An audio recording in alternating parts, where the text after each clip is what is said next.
Yes, sir. Yes, Welcome sir. to another episode of the Blue Bloods College Game Time podcast. It's Trey Smith.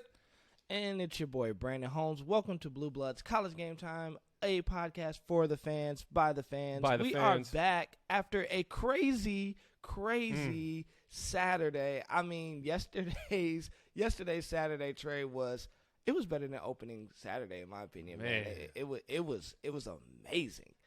Bro, and we're going to get into all the Week 4 coverage. It just seems like the season keeps getting better and better. Before we get into that, first off, I got to say, B. Holmes, because we're starting to get a lot of people who are mainly just tracking along with us on YouTube, and just want to say thank you so much. We love the support. Yeah. We appreciate the support. Please like the videos, subscribe to them. We seem to be getting an uptick in views on some of the particular ones. It's kind of hit or miss right now, but that's why we're asking, if you're watching, subscribe. But I got to say something real quick to the ones who are only seeing us on YouTube. I would highly encourage you to go find us on Apple or Spotify and just listen to our intro song. I mean, it's amazing. It's amazing. I can't listen to our intro song, our intro music without smiling. And if you're listening right now on one of those platforms, hopefully you feel the same way. But before we get into everything, I do want to just say, B. Holmes, it was a busy weekend. We talked. 2 weeks. Man, it's been a whirlwind. Yeah. we talked last week about how we've been partnering, or we're entering a partnership with Sports Illustrated, and a lot of the team sites that are powered through Sports Illustrated, the Fan Nation team sites powered by Sports Illustrated, where we are in the process. I'm pretty much already in it. By the time this episode releases, you will be too. So there's a little teaser. Be sure to stay tuned to our social media pages. If you're on Facebook, at True Blue Pod. If you're on Insta, at Blue Blood CGT. You can find us on Twitter, at It's Trey Smith, at Real B Holmes. Yes, sir. For today, which you'll be seeing come across. But, man, yesterday we had, I had the Longhorns, the Aggies, and the Razorbacks. And doing that video recap, man, I'll talk about it later, but it was very hard to stay objective. But I was able to. But we actually, I say all that just to say, if you want to just find a place where all of our weekly recaps are housed, we do now have a playlist on our YouTube channel called Sports Illustrated Weekly Recaps, or something to that effect. Yeah, and you'll start seeing all of our game recaps posted there. Right now, I've got last weekend's up. And then today I will have this past weekend's, because, man, we actually did the Texans-Panthers Thursday night, and then like I said, the Longhorns, and then Aggies Razorback Southwest Classic yesterday. And I do want to say this is what I've learned this past week is basically those videos just cycle through the different articles that get posted throughout the week on those sites, which I think is kind of cool. It's great exposure for what we're trying to build here. So if you're just Googling Houston Texans Sports Illustrated and you pull up the Sports Illustrated Texans site and you click one of the articles, you might see my ugly mug right there at the top giving a recap of the game. And I'm not going to speak on it right now. But by the time you're listening to this, there's a certain NFC South team you might start seeing B. Holmes on. But that's just a little teaser for you. Man, it's only been a month of podcasting, and doors have been opening. So we just want to thank you guys who listen to us, man, who subscribe, who share. We love the engagement on Twitter. We love the engagement we're getting on YouTube. So once again, make sure you guys like, subscribe, and share, man. Share it to some of the people you know. We know there's some college sports fanatics out there. But, man, making a pivot. Let me read this real quick, B. Holmes. I know you're ready to read it. I just want to read this. I saw this morning. I'm not sure if it was posted this morning or last week. I'm pretty sure it was today on Apple. You can leave your reviews, do ratings and reviews. And, man, this I don't know. This put a smile on my face. It says, the subject line says, "You're not beating Bama," which, by the way, you're not beating Bama. You already know. It says, "Love it. My son listens to the Blue Blood podcast for the latest highlights. Brandon and Trey make you feel like you're sitting on the couch having a conversation with them. They do play-by-play stats and highlights, keep us informed even while riding in the car. It's a must listen. It's the new wave to college football commentary. And man, that's what we've been saying from day one. Where what you see in your group chats, where what you see what you're talking at the office about, wherever. And I mean, and just a disclaimer here, if you go watch our Sports Illustrated recaps, it's a totally different vibe. Totally different vibe. My wife gave a perfect analogy. She said, the Sports Illustrated recaps are like Sunday morning service. Trey and Brandon on the Blue Bloods podcast is like Wednesday night youth service. Like so youth service. We can be a little bit more experimental here. Yeah. All right, B. I'm sorry. Get us going. Hey, that's good news, bro. We're gonna celebrate, man. Life is short, so we're gonna celebrate that. But man, as we're making this pivot, we had a cool mailbag question come in. Shout out to our guy Corey Willis, man. Yes, Corey, sir. our OG from the West Coast, man. He's played a very big role in our life. So we go way back. We go way back with Corey. I've known Corey since I was a 16-year-old kid, man. So I've known Corey 16 years now. I'm pressing up on a decade and some change with going back with Corey. So. He's been around for a minute. He's been around for a minute. So he sends us this thing in we have a group chat with Corey. He sends us this list like, fellas, do you agree with this? It's the most electrifying college football players of all time. And I want to read the list, right? So the list is number 1, Reggie Bush. Number 2, Michael Vick. Number 3, Adrian Peterson. Number 4, Vince Young. Number 5, Charles Woodson. Number 6, Johnny Manziel. Number 7, Lamar Jackson. Number 8, Devin Hester. Number 9, Tyrann Mathieu. And number 10, Ted Ginn Jr. So, interesting list, right? Interesting list. Those on YouTube, we'll probably slide it in after we read over it so you guys can see it. But we felt like in our group chat, we're like, there's some people that are left off that list that probably need to be on, and there's some people on that list that you necessarily should probably take off. So Trey, I'm gonna pitch it to you right off the bat. Like, who do you feel, whether it's 1, 2, 3, 4 people, shouldn't be on that list, and who should they be replaced by? Okay, first off, let me just say how disappointed I am to not see 3 certain players. Okay, where is Randy Moss? Whew. Where is Tommy Frazier? And where is Darren McFadden? Those are my I'm rocking the DMAC jersey right now. If you're watching on YouTube, if you're listening, that's what I got on. Obviously, I've got a different connection and a little bit of a bias there, but I'll make an argument right now real quick. Randy Moss, there's no reason why Ted Ginn Jr. should be over Randy Moss. Your only argument is, well, he played at Marshall. Okay, go watch.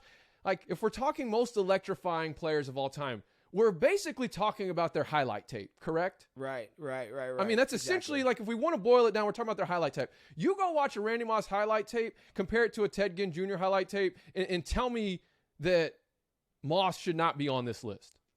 I'm not knocking Ted Ginn Jr. and what he did at Ohio State. I'm not saying that, but, like, Randy Moss was a Heisman finalist coming out of Marshall.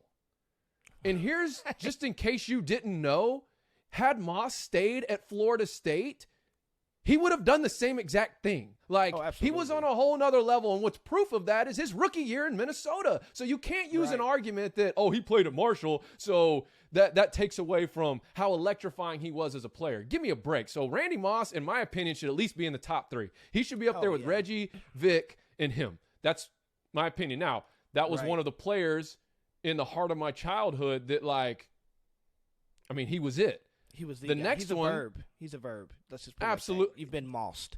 He's a absolutely. Verb. Have you ever heard someone say, "Hey, he just got ginned"? Have you ever heard that?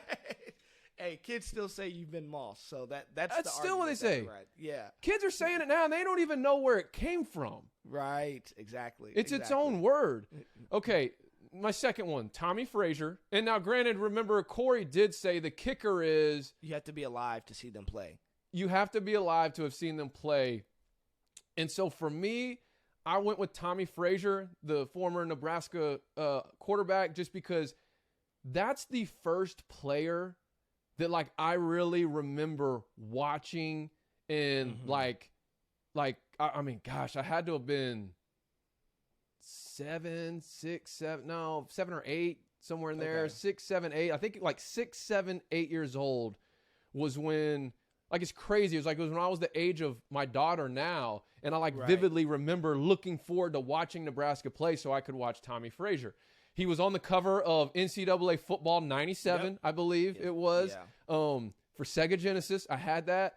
But he had to me, one of the greatest runs of all time. It was either in the Orange Bowl, Fiesta Bowl, whatever bowl they beat Florida, where it's like he broke the entire team's tackle and then ran all the way down the field. Now, the argument you can make against him was he did miss a lot of time because I think it was like blood clots in his leg. So there was one season where he was sidelined for a lot of the year. But to me, he's got to be on here somewhere. I mean, I feel like I could make an argument to put him on this list over Devin Hester.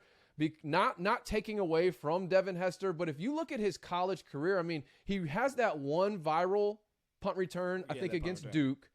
But, like, if we're looking at the entire body of work, in my opinion, like, Tommy Frazier should be on here over him. And then my last one, like I said, was Darren McFadden. Yeah. Darren McFadden got hosed out of a Heisman Trophy. And in my opinion, twice in a row. The first one was with Troy Smith. And McFadden had just ran through the SEC all season long. This was when the Wildcat came on the scene. Yep. And went to an SEC championship game. If not for a true freshman trying to fair catch a punt on the goal line, Arkansas wins that game against Florida.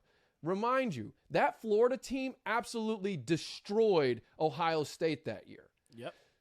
To me, Darren McFadden should have won the Heisman that year. And then, so let's say you don't give it to him then. The next season, when Tebow won it, McFadden ran for 321 yards against Steve Spurrier's South Carolina team, and Spurrier still did not give McFadden the vote.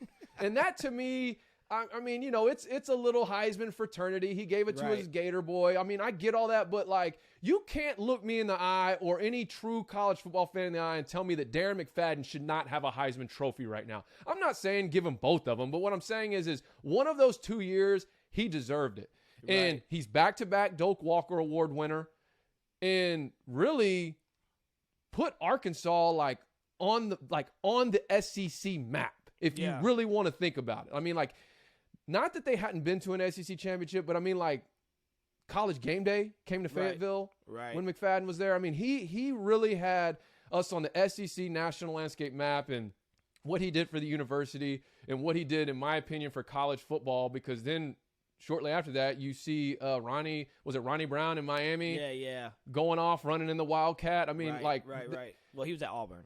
He got drafted. No. But when he went to the Dolphins. Oh, yeah, when he went to the Dolphins. I'm saying it transferred to NFL. Yeah, you're right. So, and McFadden was the catalyst for all that. So, in my opinion, I could make an argument to put him on here over the Honey Badger, which, don't get me wrong, the Honey Badger was electrifying. He was a great player, especially that 2011 season. But again, if I'm looking at the body of work, and of course, I've got some hog bias here, those are my 3 that I believe should be on there. So I'm done with that. It's all you. So I've been in flux about 3 to 2 people, right? So since you went 3, I'll go 3. I think I could have just leaned 2. So obviously Ted Ginn, nothing because he's an Ohio State guy. He was amazing at Ohio State. And I'm not putting him on there. You already said Randy Moss. But here would be my 3rd, and it's because he's most recent. I would say Christian McCaffrey. Now, he fell into the Pac-12 bias because it's late night. Most people aren't staying up to watch Stanford. But, man, I don't think people really realize, unless you're a true college football fan, how great Christian McCaffrey was at Stanford.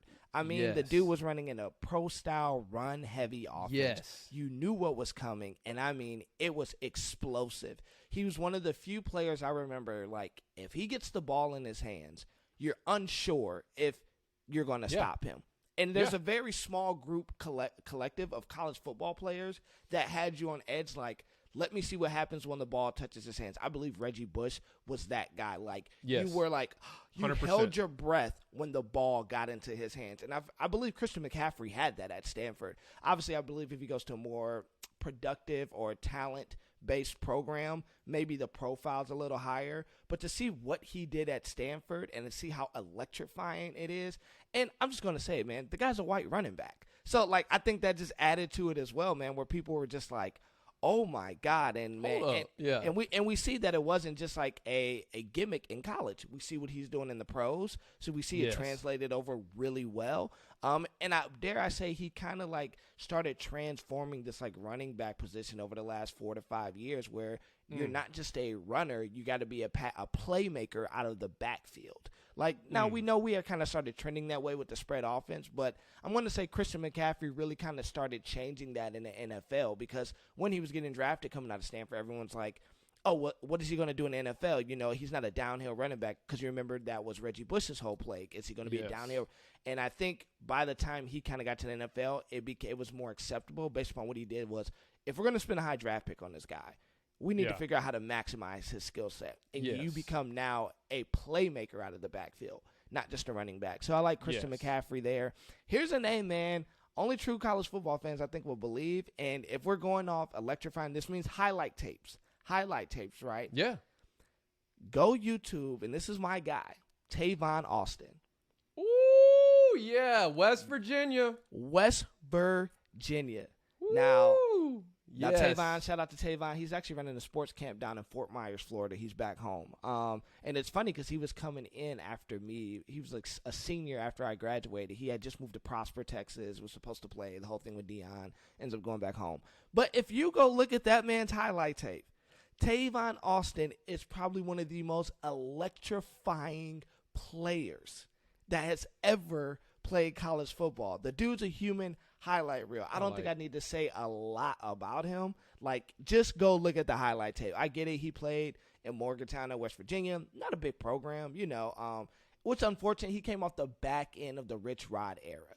I believe if Rich Rod never leaves West Virginia, Tavon gets a little bit probably more hype than he deserved. I mean, than he received. Because you remember he was coming off the tail end of the Steve, the Slayton, Steve, what's the guy's name? What's his? Pat White. Pat White and Slayton, that whole era, which was an amazing era at West Virginia. And I believe that's why Tavon was going to West Virginia. I mean, that was an offense that was electrifying, that would have showcased his talent. Rich Rod had West Virginia humming, where it wasn't about size, it was about speed. Those dudes were just going to run you off the field. And so I think Tavon could sneak on that list. And my last but not least, real quick, I think it was Noel Devine was the Prosper kid. Noel Devine was the Prosper kid. You're right. But Tavon Austin was still in the same era that the time frame you're referring to. That's right. Noel Devine, and he's the one whose highlight tape. I couldn't agree more with him. Noel Devine's highlight tape is great too. You know, because him and Tavon are almost like the same player. I think Tavon's a little bit better. You're right. Noel Devine is the guy from Prosper. My apologies. And he's running a camp in Fort Myers, Florida, because I just saw him like a month ago. So, but Tavon is that guy. Go look at Tavon Austin's highlight reel if you don't believe me. And my last guy would be the man himself, Cam Newton, bro. I don't understand how you don't put Cam. Let me put it like this. Cam Newton single-handedly won the national title in his only year as a starter at Auburn. At Auburn. Now, the year, I don't think only one person on that team goes to the NFL besides Cam, which is Nick Fairley. He was drafted by my Detroit Lions. We thought we were getting a steal, and he flamed out on his rookie contract. But he made it to the big leagues. But the next year, I think that team at Auburn goes they only win 3 games, maybe 4. And it was Cam Newton was must-see TV. Must-see, and I remember that year because everybody kept going, it's a gimmick. They're going to figure it out. There's no way he can take Auburn to the national title game. And he willed a team through the SEC gauntlet. I don't think people understand how good the SEC was in that era. There was no playoff. It was just the BCS. The top 2 teams are going to play for the national title. And he will, because I think, what is the Bama game? He was behind at halftime. Yeah, 21 points. And that was an amazing game. So I believe you put Cam Newton off the list just off the strength that, hey, man, he won a national title by himself. By himself. I've never seen a player do that in college football ever. Ever. Every other guy on this list had a good team around him. Well, just to kind of support what you're saying, I just looked it up. first off, Bama won the national championship in 09, 11, and 12. Okay. So pretty sure, yeah, because Ohio State didn't win. Yeah. So they were 11 because they beat LSU, and I think 12 they beat Notre Dame. So basically 9, 11, and 12. So 10 was Cam. In those 3 seasons, so the season before Cam got there and the 2 seasons after Cam had left, the Auburn football team won a combined 19 games. So in 3 seasons, 19 games. Wow. In Cam's 1 season there, they won 14. So that, I mean, that just shows. Numbers don't lie. So Numbers don't lie. He should have been on that, man. So those are my top 3. I'm going Christian McCaffrey, I'm going Tavon Austin, and I'm going Cam Newton. All right. Well, hey, we'd love to hear your feedback on that. This will probably be its own video on YouTube. So go ahead and leave us in the comments, man. Tell us who do you think should be on the list, or who should be left off, or do you disagree with us? Disagree with us. Go ahead, but you better have a good argument or we're going to come for you. So let us know what you think and what your thoughts are. All right, let's transition into a new segment we're going to start doing. You notice we've been kind of kicking this thing around. One week we did a national score report. The next week we did a top 25 score report. Well, we've honed it down. My cousin Alicia, shout out to Alicia. She gave us some feedback on Twitter. She really enjoyed the little OU take from last week. Right. And she said, man, it'd be cool if y'all did a take like this for all the top 25. And so I thought, okay, well, let's kick that around. And instead of going through the whole top 25, what we're going to start doing after our mailbag segment, B. Holmes, is each week we're going to give our CFP plus 2. So who's your college football playoff right now? And then who are your next 2 in? Okay. Mm-hmm. And so some weeks this segment can probably get long-winded than others, but especially as we start getting later in the season. But for now, I'm going to kick this one off. Let's go for it, man. Okay. So my first, obviously, top 2, I think universally right now in the college football world, everyone probably has the same top 2, and that's Bama and Georgia, right? Hands down. It should be. It should be. Yeah. So Bama and Georgia. Now, if we were to see how this plays out or talk how we think it plays out, I would put Georgia at 4 because I think they will lose to Bama in the SEC championship. Right. But for right now, I'm going to go Bama, Georgia, Penn State, Oregon. So that's my, to use March Madness terminology, bracketology. That's my first 4. Like, that's those are my top 1 seeds basically on the bracket. My next 2 in as of right now today. You ready for this? Yeah, I'm ready. The Arkansas Razorbacks, who I believe, yes, that's a bias, but I believe have earned that. Yeah. Beating 2 top 15 teams in the last 4 weeks. Mm-hmm. Including the big one over number 7 ranked A&M yesterday, which we're going to get to in a second. And then my next team, it really kind of pains me to say this. And I don't know that they've earned it yet, but I think they're going to. Mm-hmm. Dude, that's Ole Miss. Ooh, I did not see that one coming. I think Ole Miss right now today beats the brakes off Iowa, beats the brakes off Notre Dame, and some of these other teams that are ranked ahead of them. I think Ole Miss is going to be a problem this year in the SEC. And this is coming from a fan who, even when Arkansas is horrible, I can look at the schedule and go, well, we got Ole Miss. We're probably still going to beat them. Because even in this stretch of years where we've been really bad, we've been really good against Ole Miss. Exactly. Just the glimpses I've watched of them play this year. And look, they haven't really gotten to – they hadn't played anybody yet, if we really want to call it what it is. I do think Louisville's a lot better than what people are giving them respect for. So I would say that's a quality win. But that defense, if they can just not be horrible, they're going to be a problem this year. Now, Bama may very well beat the brakes off of them next week when they have their big matchup. But right now, today, I've got Bama, Georgia, Penn State, Oregon as my playoff teams. And then Arkansas and Ole Miss is my next 2 in. I like that. So we're practically almost the same besides one team. So obviously my top 4, and guys, we didn't even collude on this. We didn't even talk about it, so we had no clue. But my first four definitely is going to be Bama, UGA. I think they are great. Oregon, as long as they went out. Penn State, if they went out. And after watching the Big Ten yesterday, I think some teams got some reality checks. I think some teams figured out some stuff they got to go on, and I have to be unbiased and say Penn State probably looks like the most complete team, and they're running on a high right now. They've won some pretty big games early. Then my next two in will be Arkansas, man. Like you said, man, two big wins. I had that game on so, there's the big screen TV, then there's my MacBook, then there's my iPad. So they were on my MacBook screen. They were on the MacBook screen yesterday, man, and they played a good game, man. They played a good game, got out early on A&M, and it was one of the bold things we kind of predicted. We'll talk about that later. And my next pick, you're not going to like it. I don't even like it. I was, on the fence about it, and I was just thinking about the whole CFP in its entirety, the SEC bias sometimes. And I was like, man, if this was a real challenge for them yesterday, I mean, it might be that I haven't looked the rest of the schedule. I would need to look. But it'd be Notre Dame. We just got to be honest, man. Okay. It's a team. And here's what I'll say, and we're going to actually talk about them later. But I think, we said it on previous episodes, man. If they win out and they claw their way to some victories, the national brand, the money grab alone is always going to have them in the conversation because they're independent. They kind of get to schedule their schedule how they schedule it, and it kind of works out for them. And, I mean, they're still undefeated. They've won two pretty big games early in the year. You can't take, at the end of the day, however they won. A W is a dub. And they did what they were supposed to do. Now we can sit here and debate about how it looked. Was it sloppy? Was it clean? You can. But I'm also never. It doesn't matter with Notre Dame. It doesn't matter. It doesn't matter. They just have to win. They just have to win.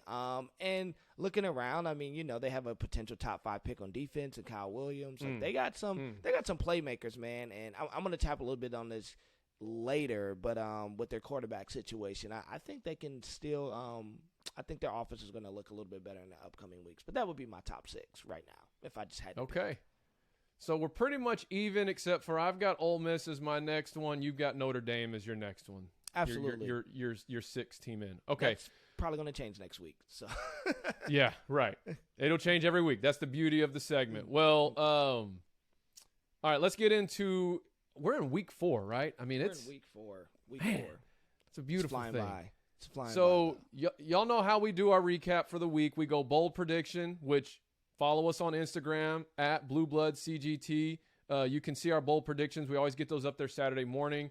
And then so we recap that. We go over our weekend surprises and then our overrated. Doom, doom, doom, doom, doom. Let's go. Okay. So I'll start with bold prediction, then you take it, and we'll just kind of we'll kick it back and forth. So my first bold prediction were the Baylor Bears over Iowa State. Sick 'em. Iowa State, Cyclone Nation, I'm going to get to you a little bit. I'm going to get to you in just a little bit. And if you've just recently started listening, I would encourage you to go hear our first episode, kind of hear about some history between me and the Iowa State fan base. But I got something for you in just a second. Love Trey Smith out of names. But let's talk about the Baylor Bears for a second, led by Jerry Bohannon, who, mind you, is a Arkansas kid. Okay? Oh, okay, I didn't know he that. grew up, played in Earl, Arkansas. Bielema didn't really recruit him, and then Morris got hired and wasn't able to bring him over. Wasn't able to get him from, I think Matt Rule was the one that ended up getting him to Baylor. Okay. He's leading that team. I'm going to go ahead and say that's a sneaky team to watch in the Big 12 or the Baylor Bears, man. Definitely.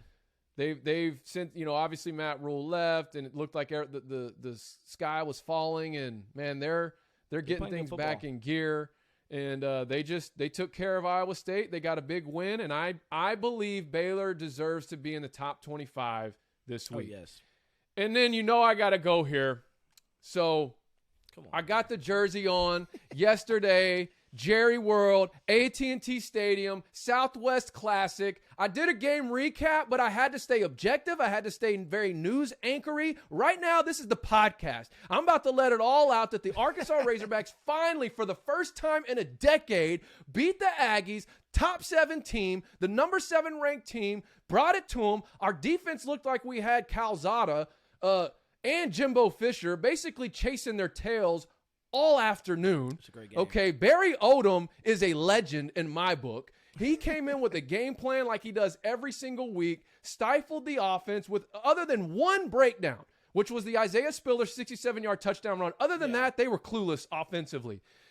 Offensively for the Razorbacks, if you watch that first half, we looked like the 2013 Baylor Bears, baby. It was a veer and shoot clinic. KJ Jefferson found Traylon Burks for an 85-yard one over the top. Then he found A.J. Green on a wheel route. Freshman running back A.J. Green on a wheel route who just bounced off A&M defenders, ran for, I think, a 38-yard touchdown catch and run. Here's what I'm going to say, okay? Arkansas goes to Athens, Georgia next week.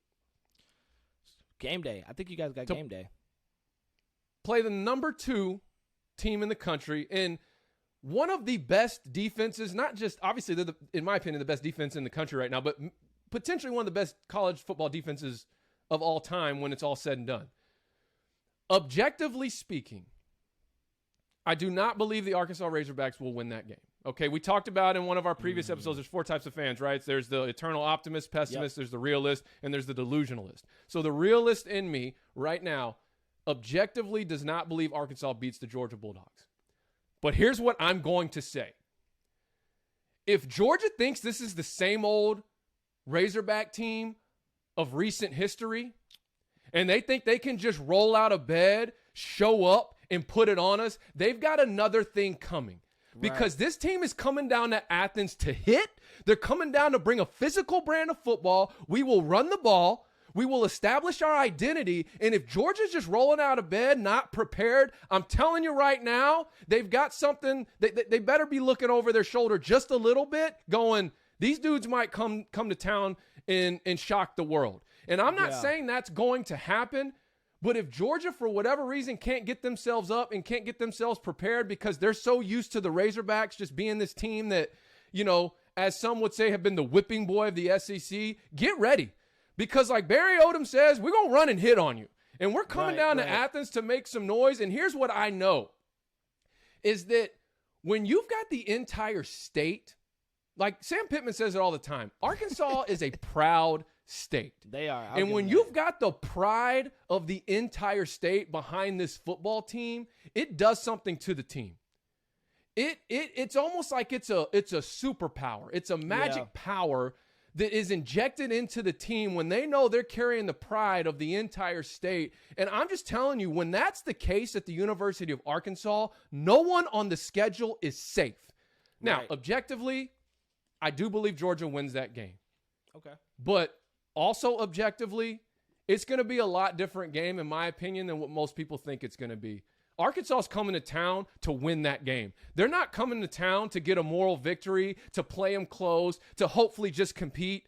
Sam Pittman has established a culture right now that those Razorback players are preparing this week, not thinking, oh, man, we got to play Georgia. They're going, Georgia's got to play us. And when you can get that mentality on your team, you know just as well as I know, Brandon, that's a dog mentality. And that's what Arkansas has been missing for the last several years. And you know, B, just as well as I do, that if you want to get a dog mentality on a roster that's not there, what do? You got to go find some dogs. And that's what Sam Pittman has done in a short amount of time. And he's compared it with the talent that was already there. He's united the locker room. And I'm just saying, I'm not saying we win the game, but if we go in there and shock the world and beat the number 2 team on the road this week, you heard it here first. That's why. It's because we've got that dog mentality. We've got the pride of the entire state of Arkansas. And when you've got those two things combined with this particular team, no team is safe. That's it. That's my spiel. It's gonna be a great game, man. I mean, Georgia's defense has been impeccable, but man, I watched you guys like thoroughly throughout the whole game yesterday, and I was thoroughly impressed. Like, I mean, I've checked in on you, but yesterday I was like, oh man, like this is a good team, man, and it's a sneaky good team. Like, it's a team you think, it's Arkansas, but then you watch them play, and they play hard, they play physical. I'm interested to see what that happens, man. Next week, I'm gonna go into my bold predictions. So I had 2. My first one was NC State over Clemson. Ooh. We texted about that earlier in the week, and you were like, really? And I was like, yes, I like it. it's an away game for Clemson. Clemson looks shaky, but what most people don't understand, there's a beef between, I think it's Dave Duerson. I don't know if I'm pronouncing his name right, but the NC State head coach, and Dabo. And it goes back to like 2019, like Dabo's winning. They're winning by like 31 points, and so NC State like punts the ball, and Dabo goes and runs the score up. And so like before he does it, Duerson calls a timeout to give him time to really think about it. Yeah, Doran. Excuse me, Doran. Duerson was Doran. Man, I butcher former NFL name. player. No, but that is a player. That is an actual person. You're good. So he calls a timeout to give Dabo time to think about it. And Dabo comes out the timeout and still runs the score up. And so there's like this aggressive handshake after. Obviously the media plays up. And Dabo's like, I'm just trying to run back with my team. There was, it wasn't. But Doran, man, like has really held on to that. He's like, and I don't think they played last year. So this was the first time since that interaction that they're playing each other. And I knew it. I've been watching. If you guys have been listening since week 1, I have not been high on Clemson this year. I have not been high on Clemson. I'm looking at them, and I'm like, okay. And then you got this NC State team who's been sneakily playing pretty well. And I think unless you're a big college football fan or you pay attention to every region, you don't understand. NC State's a hostile environment to play in. Like, it's not a rollover program. You don't just walk into NC State and think, oh, man, we're going to win this game. It's an actually hostile environment. And obviously they get overshadowed because they're down the road from Duke, they're down the road from North Carolina, they're down the road from Wake Forest. So you kind of get lost in the shuffle. But I saw that coming, man, and they played them tight. And, man, it seemed, and this is what I believe Clemson is missing, it seemed as the game got tighter, the team played tighter. Dabo's been known to have his guys loose. Like, that's his thing. We're going to play loose. We're going to have fun. We're going to go out and play football, backyard football. It's like playing with your boys in the street. And they look tight, man. And they don't look like I was watching that game. I kind of had it on the iPad. And, man, they just don't look as athletic as they've always looked. Like, they just kind of look like a shell of themselves.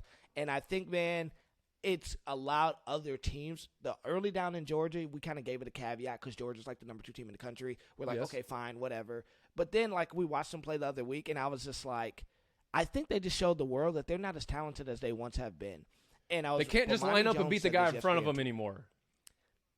They can't, and the offense hasn't developed. Like, and Bomani Jones from ESPN, I was reading him on Twitter yesterday, and he made a good point. He's like, oh, this has been the problem since Tosh was around.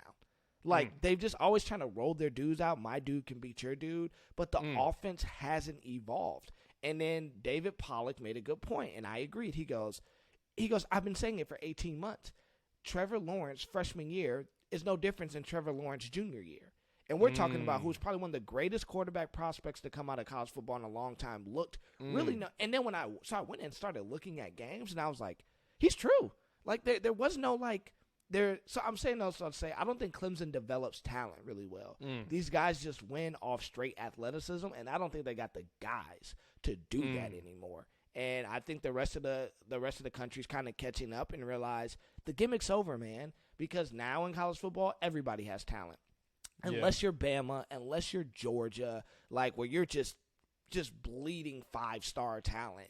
Most of the time, man, most programs in Power 5 conferences is going to have a 4 or 5-star kid there. They're going to have a handful of high 3 stars. Like, they can really, unless you're in the top echelon of college football, everybody can compete with you now for the most part. It's the talent disparity, the gap has kind of closed. So that was my big one. And then my second one, man, Wisconsin over Notre Dame. I thought they had it.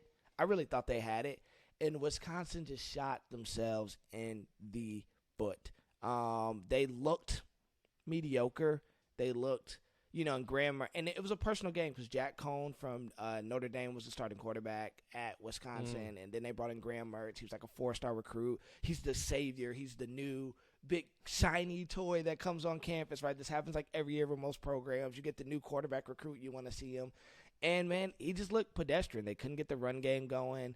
And we know Wisconsin is pretty much like we're going to run, play action, pass you to death. And it just didn't happen. It just didn't happen. And I think you're going to kind of touch on this soon. But, like, it was a tough game till the fourth quarter. And the game flipped for me.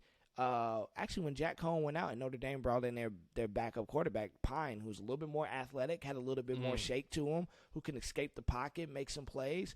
And I'm going to say, like, Wisconsin, I think the only thing that was strong about them from when I saw it was their linebacking core, which if Jack Cohn could have hit some passes, Trey, they would have blew Wisconsin out the water because that secondary is weak. It was just like one-on-one. Jack Cohn overthrew him like at least 4 or 5 wide open, or if he would have led the guy open.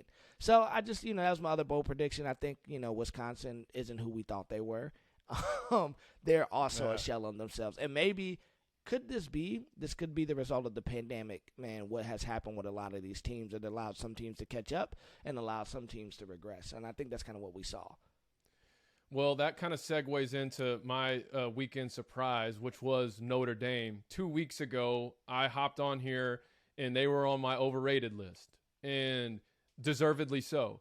But what I did say was that in true Notre Dame fashion, what they'll do is they'll kind of scratch and claw to these, you did say that, barely getting a victory, like a 3-point win over Toledo or whatever, and then all of a sudden they keep scratching out these wins, and then all of a sudden their confidence builds, and then the floodgates just open on somebody. And that's what I think we saw with Wisconsin. Now, for me, normally you see it a little bit later in the season when you look up and you're going, oh, my goodness, Notre Dame's 8-0 all of a sudden. Well, I thought I was surprised by that. They dominated that game. And shout out to Coach Brian Kelly, who passed Newt Rockne as the winningest coach in school history. I mean, that right there is pretty impressive just in today's world where it's what have you done for me lately, where you can stay at a program for as long as he has, which he's over a decade or he's at a decade now. Yeah. And to be able to sustain a high level of success that he has. So I'm not hating on it. I mean, I think sometimes my gripe is, we even said it earlier, where if you're Notre Dame, you usually have a season full of mid-tier conference teams. So you're playing Power 5 teams, but it's usually mid-tier teams from each Power 5 conference. And if you just win, like all you have to do is win. You don't have to get style points. If you just have that 11-0, 12-0 record with no conference championship game pending, you are automatically in because you're Notre Dame.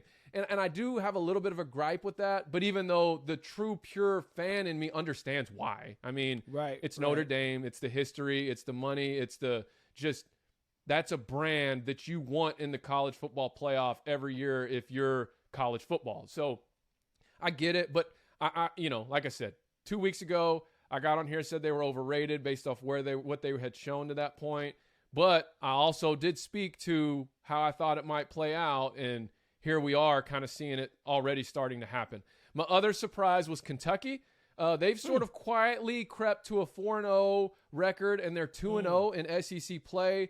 We're going to see if they're for real these next 3 weeks because they've got Florida, LSU, and Georgia back to back to back. And then I also wanted to highlight, I don't know if you've been on Twitter or social media, but they had a player go viral he pushed over a team manager. Now it was kind of funny, but then it was kind of sad. But then I went and actually looked at the player's Twitter, and he just was like, he said, I can't believe I went viral for that. I feel sick to my stomach. I do think on some level, now if you just watch it, it looks like he just blatantly pushed the guy. But I do think on some level it was kind of just a reflex of he was slowing down, he was in the heat, and then it's just one of those reflexes that he just kind of did it, and it looks a lot worse than it probably was. But anyway, shout out to him. And then my last surprise, B. Holmes, was UTSA, the Roadrunners. Come on, man. That's the University of Texas at San Antonio. So they've gotten off to a fast start for one of those group of 5 type teams, and they just knocked off Memphis yesterday. And they got Jeff Traylor out there who, if you don't know, if you're a listener, he's a legendary Texas high school football coach. He pretty much is like, I mean, a celebrity out in East Texas. I mean, that was just where he was really became highly esteemed, highly respected as a high school coach.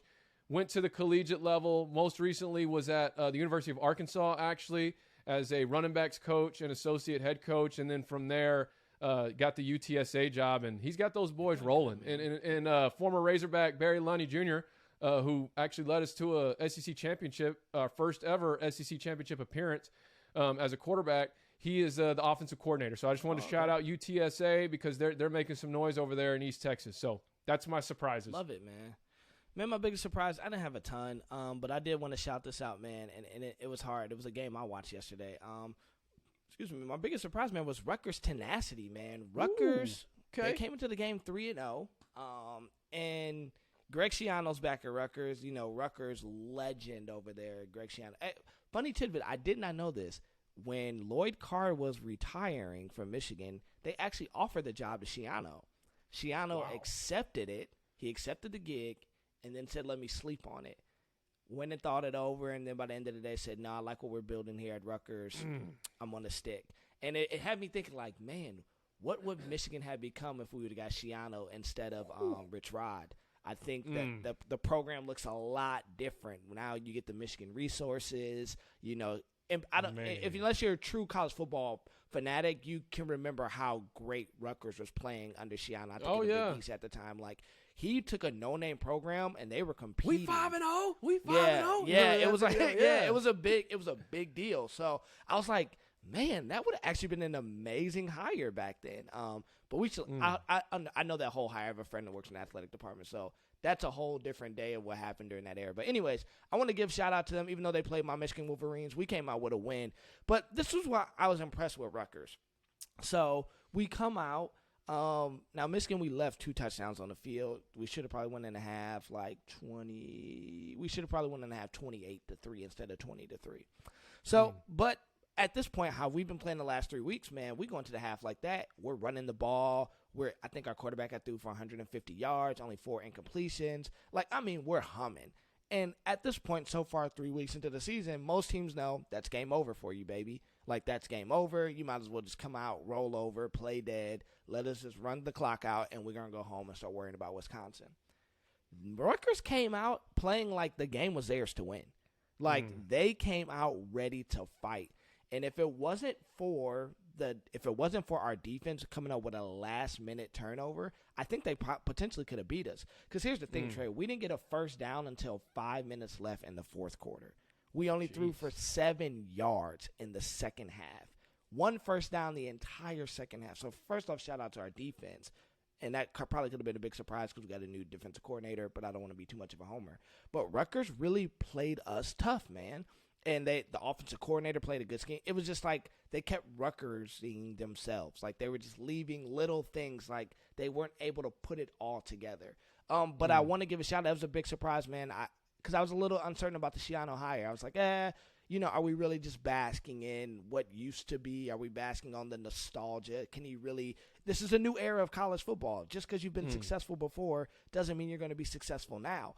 And I'm going to come out and say it. He's going to be successful at Rutgers. Man, he's building a fence around the Jersey corridor up here. Like, and Jersey has a lot of good football talent. It's just a small state. If you go to Jersey, you need to stay at Rutgers. He's going to attack the DMV area. There's a lot of good football talent in the DMV, and I think he's going to shock a lot of people. I think the only thing that's going to hurt him is he's on the wrong side of the conference division lines. If he's on the other side, I think Rutgers would really do some damage. Yeah, but like if he's over there with Minnesota and Nebraska and all those guys. Iowa, those guys. I think within the next 2-3 years, they're competing, at least going to the Big Ten championship game. But the fact is, you're on the side with Michigan, Michigan State, Ohio State. That's going to be a hard division to win.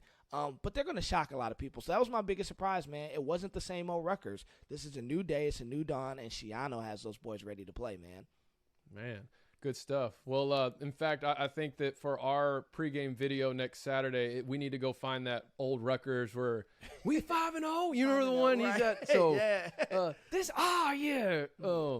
so we'll find that, and that'll be our. By the way, follow us. I'm telling you, we do some fun stuff on our Instagram all throughout the week, really, but especially on Saturday mornings before game time gets going at Blue Bloods CGT.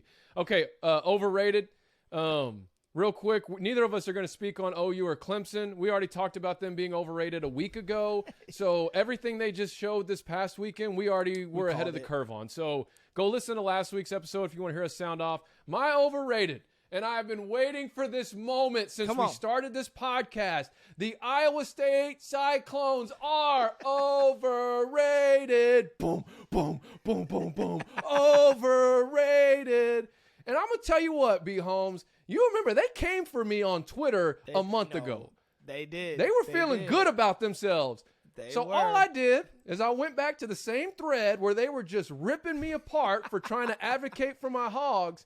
And I said, hey, man, how y'all doing over there in Ames? I said, how was college game day? Because you got to go back and listen look at the thread, to know like what sparked the whole thing. But and guess what? It was radio silence. Well, and here's my bold prediction. Antagonize him though? Did you see my antagonizing tweet with the Michael Jackson popcorn gift? That was awesome. Oh, so it's radio silence now. A month ago, boy, I couldn't I had to mute the conversation. I was getting hit up so much. They were. So here's my bold prediction right now for Iowa State. You ready? Yeah, I'm here. I'm looking at their schedule, or I looked at it last night and how they're playing. They're going to be the 2000 Alabama Crimson Tide, who started the season ranked number 3 and didn't make a bowl game. Ooh, Iowa State started this season ranked number 7, I think. Yes, they were top 10. They were top 10. I'm going to go ahead and make a bold prediction that they will have started the season number 7 and will end the season without being bowl eligible. There's your hot take for the Iowa State Cyclones. They are my overrated team of the week. Shout out to the Baylor Bears for putting them in their place. That's all I got for overrated. Man, I love it, man. Shout out Baylor Bears, man. That was my school I wanted to come to out of college, man. Legendary Clyde Hart track program. Yeah. Anyways, man, I feel bad for Iowa State, man. I was a big Matt Campbell guy. You remember, last offseason, everybody was clamoring for him to come to Ann Arbor. I was a big we were texting about that. I was like, we need to go get Fickle or we need to go get Matt Campbell. We might have dodged the bullet. Looks like Harbaugh's got us on the right track. But my overrated, man, and I always feel like they're overrated. We've lived in Texas. And, man, this is the most annoying fan base. I'm not even going to – they are the most annoying fan base. There's nothing – I just don't like the school in general. But that is Texas A&M, man. I just have this thing against – now, I think the overrated partially, Trey, would be – You don't like this right here? I hate it, bro. I hate the midnight yell. I hate the cadets. Hate's a strong word. I dislike all of that, bro. I dislike the Gig'em sign, the Aggie ring. It's like a cult. It really is like a cult, man. I just don't like it at all, man. It's just ugh. It's just something about it, man. But I think they're overrated, bro. And I like the legendary Jimbo Fisher, man. Shout out to Jimbo. Jimbo's done some great things, and but I feel like we've been saying this since Jimbo came to A&M. It's always been is this going to be the year A&M kind of does it? They're going to show why they belong. And, outside of the Manziel era, there really hasn't been, anything spectacular coming out of A&M. And this is what I feel about them. I feel like they always kind of have some talent. They got some players sometimes. Yeah. They got, I remember a kid I played against in high school, Jeff Fuller, the wide receiver. He came out McKinney. Yeah, McKinney man. Boyd. The dude was, McKinney Boyd, 6'4". The kid's legit. I played against him in high school. Yeah. But it's man, they have all this talent, and you're just Kristen Kirk the last couple years, man. And it's just every year they kind of, they just kind of lay a dud somewhere. And, Jimbo's supposed to be known for his offensive genius, I believe. He's supposed to be that guy, and it just never happens. And everything about A&M, partially, I'm going to say it's my personal bias against them. They're just annoying to me. I don't like them. I don't want to go to Aggie land. None of that. It's just, especially if you live in Texas, you'll get it. So I just feel like A&M's overrated. I think they just dropped the game. They just dropped a game to you guys yesterday. They're probably going to drop 2 to 3 more. It's the same thing. A&M's normally a 7-5, 8-4 team. Yeah, I can't hate on A&M too bad because they've owned us for the last decade, and I think a way to summarize their fan base and their culture is it's polarizing. You either love it and think it's great, or you absolutely can't stand it and think it's the weirdest thing ever. You know what I mean? It's just a polarizing type fan base. So all right, for sake of time, B. Holmes, we got to get to True Minute Drill. All right. Yes, sir. We've got 5 minutes here. We're going to try and keep this wrapped up. So your 1 minute's about to start. True Minute Drill this week is 100% focused on targeting. So just sound off on your, just get it off your chest. Targeting, start on the whistle, end on the buzzer. End on the buzzer. Here we go.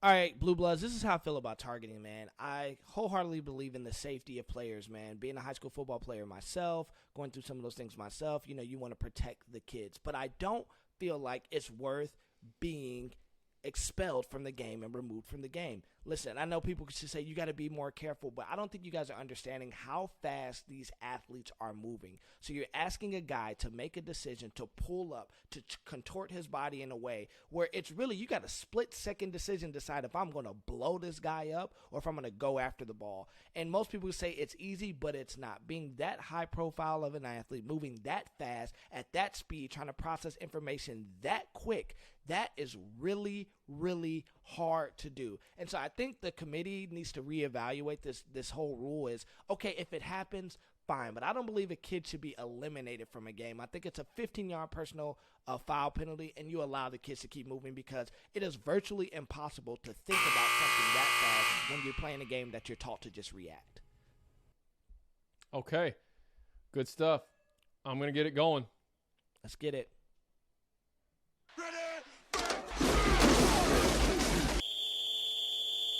Okay, so I think my big take on it is just the consistency with how the call is being made. I feel like it's the most inconsistent rule or most inconsistent rulings on targeting throughout the college football landscape. On any given weekend, you could just have such a disparity in how the calls were made and how they were decided. I semi-understand why the penalty is an ejection, because the idea is obviously you want to make the game safer and you're trying to get behavior to change. So the way to get the behavior to change is to enforce a harsh consequence, which a 15-yard penalty may not do so. Now, could they look into how the different levels of what warrants an ejection versus what just warrants a 15-yarder? Absolutely. I just think what they need to get is more consistency in how the rule is enforced, because it's starting to get like a charge block call in basketball where you're just like, depending on who the ref is this more subjective, or is there an actual objective criteria that's being decided? I guess I'll finish that out. Got cut off at the buzzer. That was it. B. Holmes, we're at 57 minutes. In fact, one of our feedbacks on Apple was someone said they wanted our episodes to be longer. So if you're someone that likes to sit and listen to an hour-long episode, here you go. If you'd rather just watch it in 10-minute segments, stay tuned to our YouTube. That's all I've got, B. Holmes. That's all I got, man. Thank you guys for all you do. Make sure you like, subscribe, share. Hey, we're trying to double our subscribers this week, man. We're just going to be honest about it. So, hey, subscribe if you haven't. Sent it to some other people. Help us subscribe. We're blowing up. Check us out. Sports Illustrated, man. Today's a big day for your boy, Brandon Holmes. We're going to try to get me in on the Sports Illustrated train. But other than that, thank you guys for your support. We love you. And until next week, peace. Peace.